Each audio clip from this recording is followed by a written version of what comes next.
What's good, YouTube? It's your boy Homeboy here, back at you guys with another video.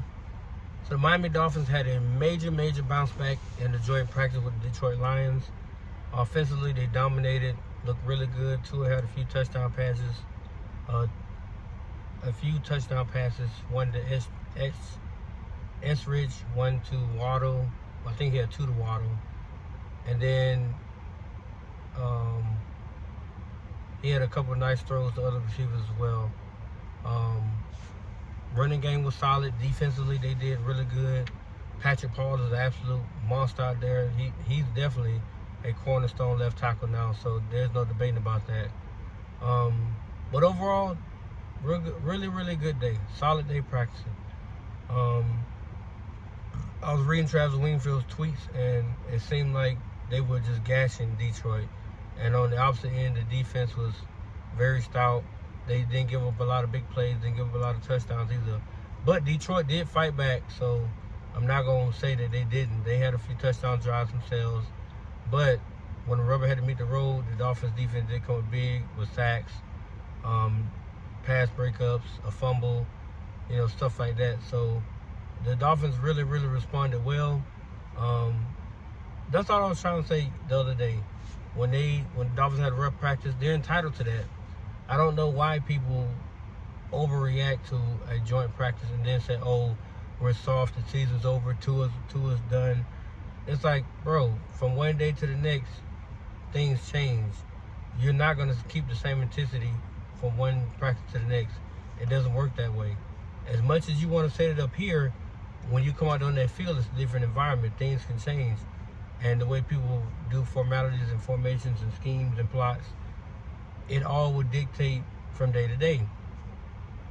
But they needed this for several reasons. One, they had to show that after the Chicago massacre and joint practice, they had to show that they can bounce back in a big way. They can, show that they can be physical without there, because most of their starters weren't out there today.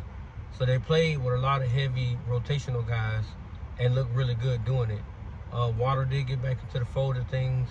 They still holding out Reek, which I'm happy about, because the oblique injury is serious, and he's resting it up now. So by week 1, he should be back to 100%. He should be good to go. But Waddle had a really good day today. Tua had a really good day today.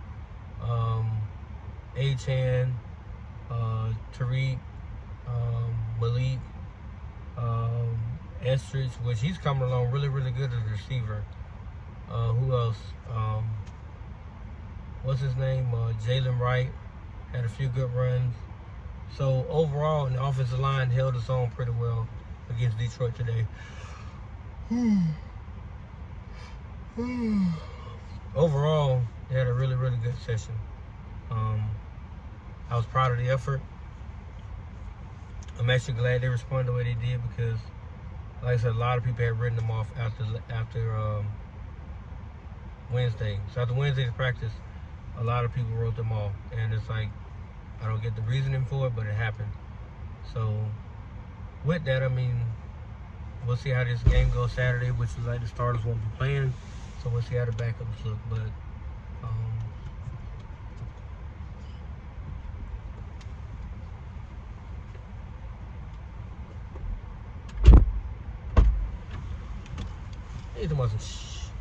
anyway, we'll see how the starters look. Not starters. We'll see how the backups look Saturday. So they had a really good joint practice today, but that's my time, guys. I had to make a short video because I had to get back to work and get the wife and the kid back get the wife back to work and get the kid back to the house. But like, comment, subscribe, let me know what you thought about today's joint practice, and what are your anticipations for this season. Peace.